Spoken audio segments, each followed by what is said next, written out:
Hey everybody, it's Steve with Sky194, and I appreciate you taking the time out of your day to come visit and check out my video. And we're here at Barcelona with the Audi R8 EVO GT3 car, and I've been working on a setup here for it for off and on here for a little over a week. And actually I have two setups, so in case somebody likes maybe a little bit different feel of the car, they have a choice of which one they like, and we'll go over both of the setups, and I'll leave links to both of the setups in the description. So let's make a few laps and get this thing started.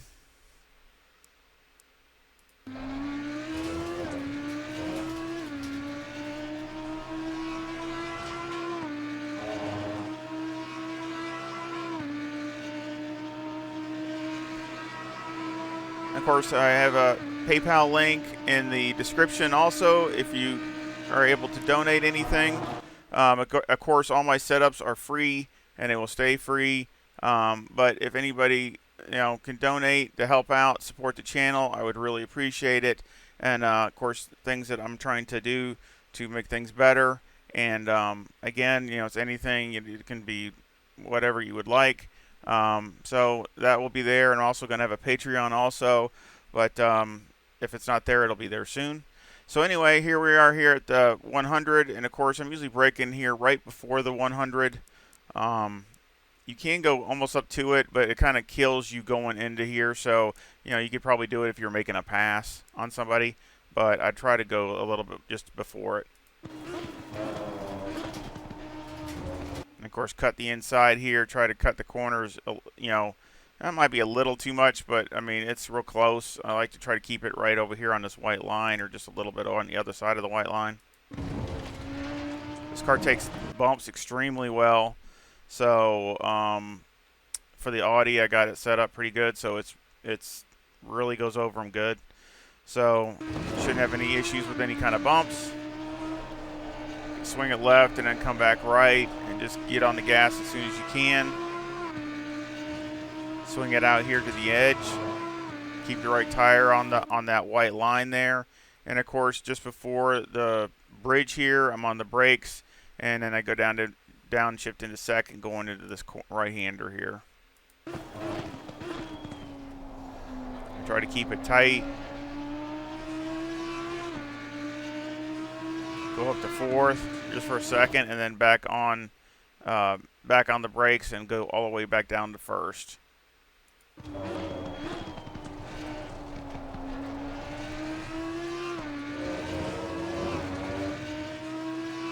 careful there, you don't get an out.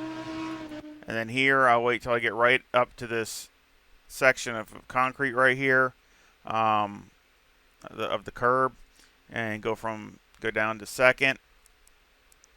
And try to do kind of a late apex, kind of, I guess you can call it.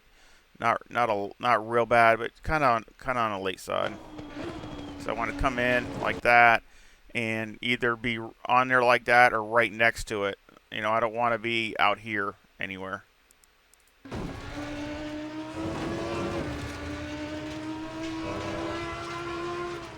then here, it's right at the end of this curb back here.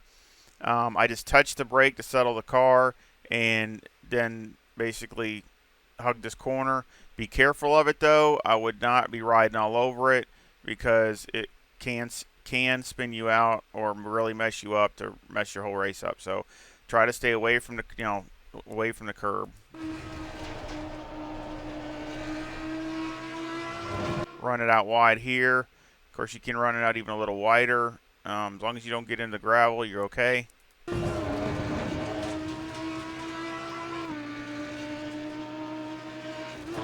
And then just before the 100, I get over here on the curbing here, and basically go down to first gear. Of course, all the way is a very heavy braking zone.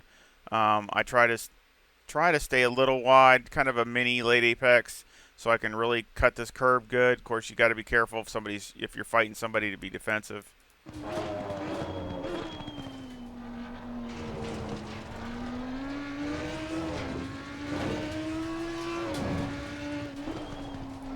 course, then come up here and then basically just downshift once. Be careful of that curb too, for sure. This curb has gotten many people, and if you get on it, a lot of times it'll spin you around over here into the grass somewhere. So just and especially later in the stint when the tires are wearing and the car is kind of doing a understeer oversteer thing, where it's kind of understeering a little bit so you can push it, and then all of a sudden it'll grab and it'll want to turn and run. So if you're a little bit away from this curb to be safe is okay. Better be safe than sorry. Run it out wide there. And then basically before the end of this curbing, you're going to be on the brakes and going to downshift to second and try to do a late apex into here too to miss this sausage curbing type thing like that. So I'm right up next to it. Sometimes I barely touch it, but I try to come as close as I can because we want to be, I'd rather not be way over here on the left coming through here. Sometimes you can't help it. You just misjudge or whatever, carry too much speed. But I'd rather be kind of in the middle, because I want to be over here to the right coming into this next left-hander. And then here, it's basically, where these signs are right here, this black and white GT sign before the orange. These right here, I'm on the brakes. And again, trying to do a late apex type of thing, because if you do it early, it's going to mess you up for the chicane in here. So again, it's kind of a mini late apex down to first, cut it kind of on the back side so you can get a really good, nice little squirt to the other corner and then make the hard right. So, I could have been a little closer, but that's okay. And then right there was good. So let's jump in the car.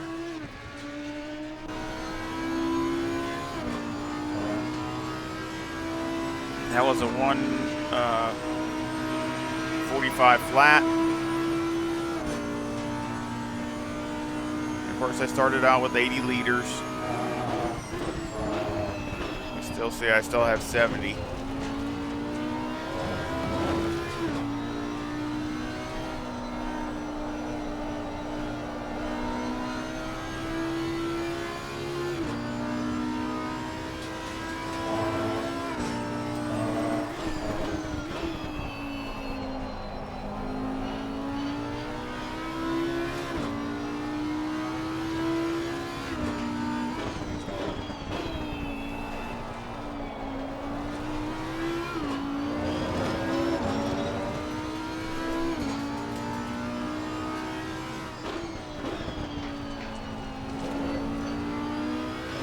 Again, trying to get the Audi to go fast, not a real issue.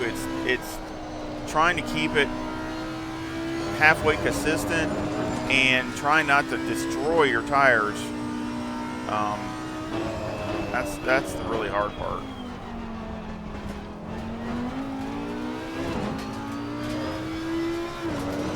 See, it goes over the curves and stuff like it's nothing.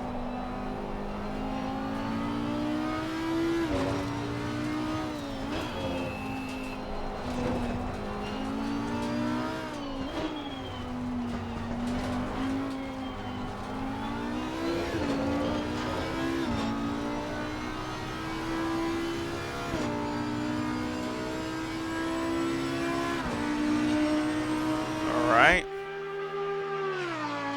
Let's check that lap out. Whoops. It's a 1:44.85. That was my fast lap. So let's go ahead and jump to the last lap.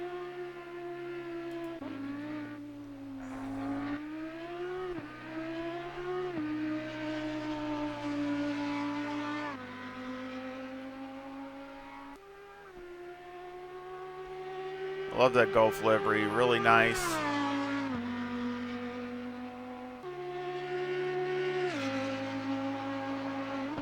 Great speed down the straightaway. One of the best so far that I've, 165 is really good.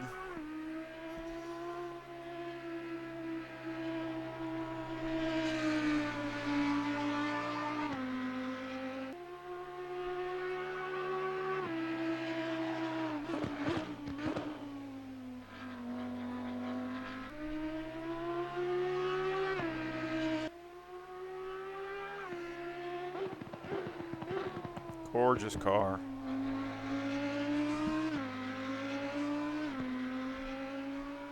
So yeah, I did 3 stints just today.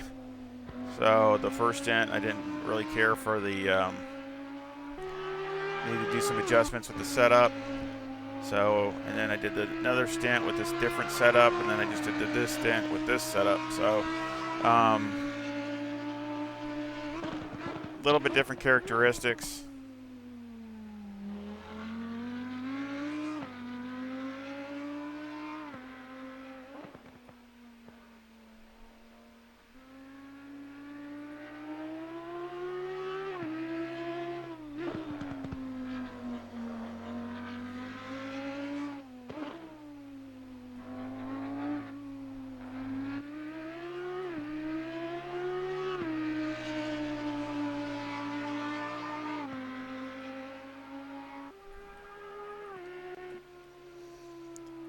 And that's the 30 minutes.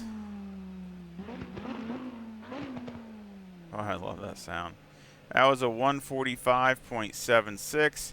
So roughly about a second, away, 9/10 from my fast lap, which is really good for the Audi, in my opinion.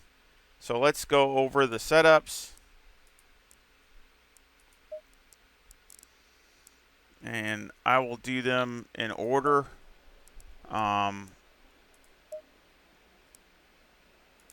Okay, the setup that I just shown is the 6.4, this one, and this is the other one, the 6.3. So we'll go over that one first.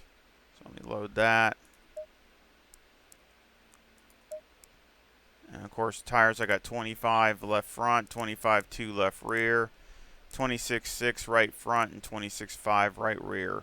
The toe is negative 0.05 with the camber at, and that's another thing I was going to do, I was going to increase this 1. There we go. Camber is negative 3.7 on the left front and negative 3.8 on the right front. The caster is 13.1. And on the rear, the toe is 0.1. And the camber is negative 3 on the left rear and negative 3.1 on the right rear. Electronics were 3 and 5. First fuel, I had 80 liters, and it had moderate graining. Any roll bars 2 with the brake bias at 61 and a steering ratio at 13. The springs are 174,000 in the front with a bump stop rate of 1,000 on the left front and 900 on the right front, and a bump stop range of 1 on the left front and 3 on the right front. On the rear, the springs are 173,000 with a bump stop rate of 800 on the left rear and 700 on the right rear. The bump stop range is 15 on the left rear and 25 on the right rear. Anti-roll bar is 3, and the preload on the diff is 40. And that actually can be 50. That's why let's change that to the other. But basically the difference here is some of the brake bias I've turned back down a little bit, or up, any way you want to call it. It's not as aggressive. And here the spring package is totally different. I got different springs on the front, a little bit stiffer. I really like the way this feels and handles. I ran about a little over a tenth of a second faster with this setup, but it seems like a little harder on the tires. So shocks, I got 16 on the front. It'd be 16, 15, 25, and 30, and on the rear they're 16, 15, 21, and 23. Aero, got 57 on the front, 61 in the rear, with a 3 rear wing and a 3 and a 2 and a brake ducts. And the front aero variation is a negative 1.4. So that is the 6.3.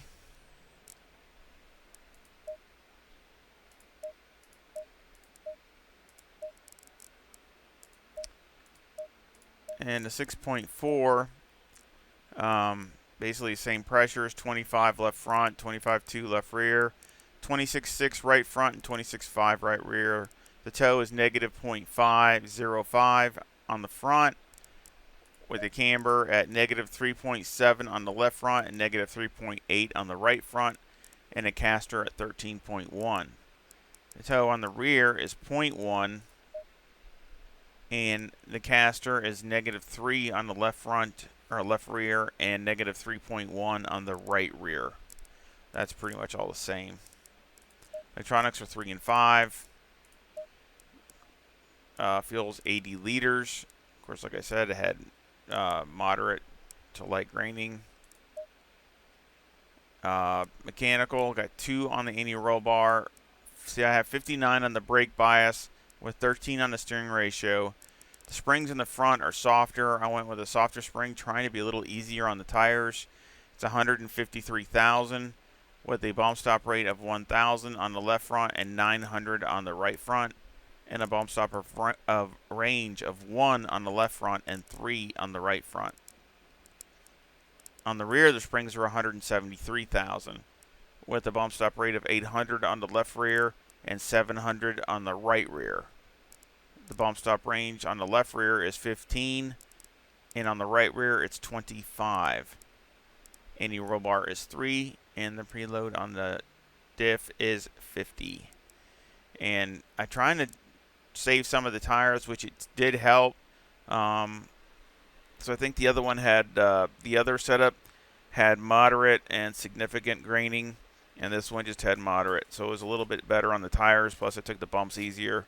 But like I said, the other one was I ran about a tenth faster. I ran a 44.70 something, but this one would be right there too. So it's that close. They're performance-wise, they're really close.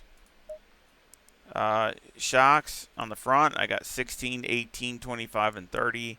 And on the rear, it's 16, 18, 21, and 23. Aero, 56 in the front and 62 in the rear. So I got different ride height with this one. I put the ride height in the front down 1, trying to get some more grip on the front end and trying to see if the tires would help stop it from graining. They'd be, not, instead of sliding across the pavement, they'd be turning. So that was the idea anyway. The rear wing is 4 to give some more grip to the back, and the brake ducts are 3 and 2. So that is the 6.4 setup for the Audi for the Barcelona. And of course, like I said, I will put both of these in the links to both of these in the description. And I really would appreciate a thumbs up and a subscribe if you haven't subscribed, as we have like 61% of all my views are not subscribed to the channel. So I really would appreciate any support to my little channel, since I'm very small. And again, anybody that can donate to PayPal or Patreon is just want to say thank you from very, very much.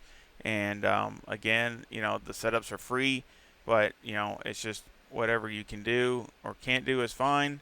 And I sure hope you come back and visit again real soon. Y'all take care. See ya.